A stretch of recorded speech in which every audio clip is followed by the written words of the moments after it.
It's been 104 years since Tarzan leaped from the mind of Edgar Rice Burroughs onto the page, and he's made quite the impact over the century he's been around. And honestly, it's not hard to see why. It was a simple idea, and yet Burroughs made it work with a grand mythology and most importantly, a strong romance at its center. Why has Tarzan resonated for so long? Well, let's take a look at his history. As initially devised by Edgar Rice Burroughs in the first of many stories, Tarzan of the Apes, he was the son of a British lord and lady who found themselves stranded in Africa. After they are killed by the gorilla Kerchak, Tarzan is adopted by another gorilla, Kala. Through his life in the jungle, he learns how to swing from the trees, hunt, and attain other abilities thanks to his ape brethren. One of his most impressive was being able to imitate others quickly, which actually made him very bilingual.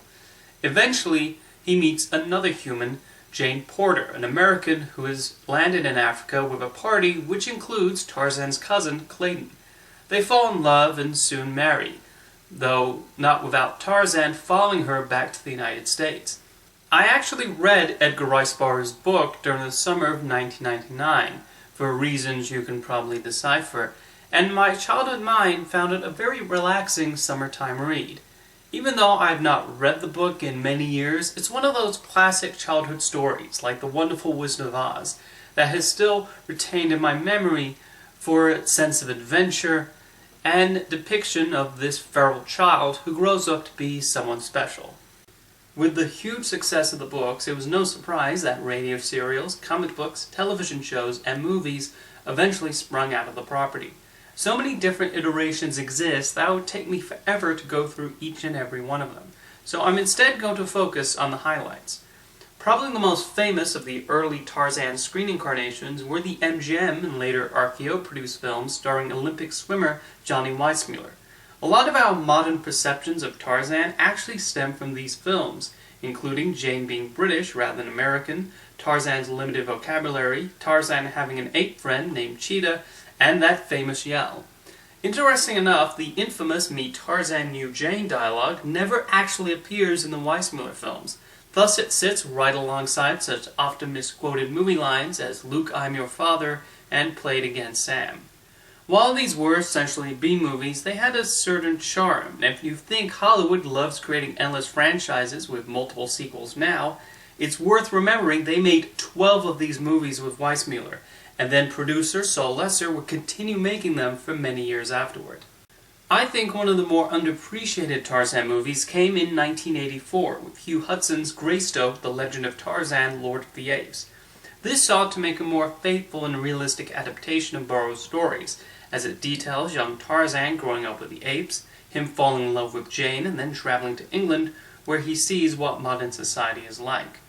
Featuring some excellent makeup work from Rick Baker, this is a great take on the material, and I thought Hudson doing it in the style of a classic period piece was a great idea that differentiated it from other adaptations. It's also quite brutal sometimes for its depiction of life in the jungle, and I thought both the script and Christopher Lambert's performance did a great job of showing the inner turmoil of Tarzan, a man stuck between two different lifestyles, and trying to figure out which world he wants to reside in, the one he came from or the one that raised him. In an odd move, Anna McDowell was dubbed over by Glenn Close because the filmmakers were dissatisfied with her voice for Jane. It's an unusual decision which I'm not sure I entirely agree with. Nonetheless, the rest of the film is a great triumph, and I think more people should give this one a look, because it's quite underrated. 15 years later, the next major Tarzan film came about, with Disney's animated adaptation. Apparently, Edgar Rice Burroughs was so impressed with Snow White and the Seven Dwarfs, he told Walt Disney he would love to see him produce an animated Tarzan movie. However, it would take until this film for it to eventually happen, and the Disney animation team did a very good job. The most impressive element is the animation on Tarzan, showing that Burroughs was not wrong about the character being a perfect fit for the medium. Glen Keane did a tremendous job at showing Tarzan walk like an ape, and the swing sequences are sensational. I also really like his relationship with Jane, who is written in a bit more of a neurotic way in this version, which actually made her even more lovable in my opinion. Minnie Driver really sells the character, and their romance was believably handled. Tarzan deciding whether to stay with his ape family or the humans was well handled here, And while this still stayed in some of that familiar Disney animation territory of the 90s, it still stood out.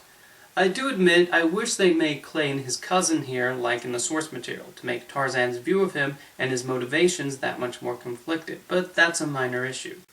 He certainly has one of the best and most gruesome animated Disney deaths in their entire catalog, as morbid as that sounds.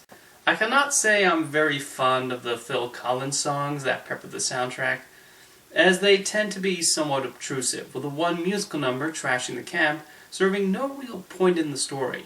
Turk and Tantor also come across as Timon and Pumbaa clones, though sadly not as funny.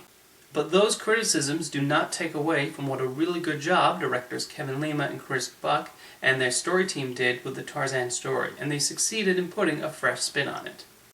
The subsequent Legend of Tarzan animated series Disney produced never made much of an impression on me, as it mainly went for a standard villain of the week plot, and I always found the new voices rather lacking, despite the talented actors they got to replace them. Though an interesting episode that stands out is one where Edgar Rice Burroughs meets Tarzan and is inspired to write the books. Well, it would not be the final time a Disney production portrayed Burroughs as such, and this animated series was certainly a lot better than the motion capture take on Tarzan from a couple of years ago that had not only creepy-looking human characters, but also a modern-day set plot involving a space rock and an evil corporation. Yes, it's as strange as it sounds. While there are some striking shots of the forest, and David Newman's score has the right adventurous tone, the convoluted backstory they create for Tarzan is ridiculous, and the acting leaves a lot to be desired.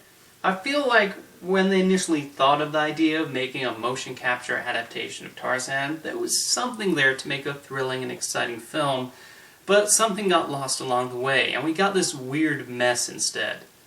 Finally, this summer we'll see the release of a new big-budget movie from Warner Brothers called The Legend of Tarzan, featuring Alexander Skarsgård in the title role and Margot Robbie as Jane Porter, and directed by David Yates of Harry Potter fame.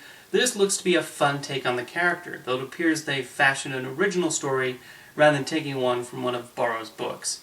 The action and special effects look spectacular. I like the casting choices, especially Robbie as Jane, and the story could be an exciting one. So those are the bullet points of Tarzan and his multiple screen adventures.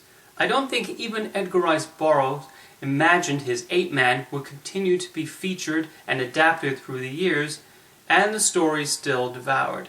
But it was a great concept, and it's clear filmmakers have enjoyed taking the reins and telling it in their own different ways. See you next time.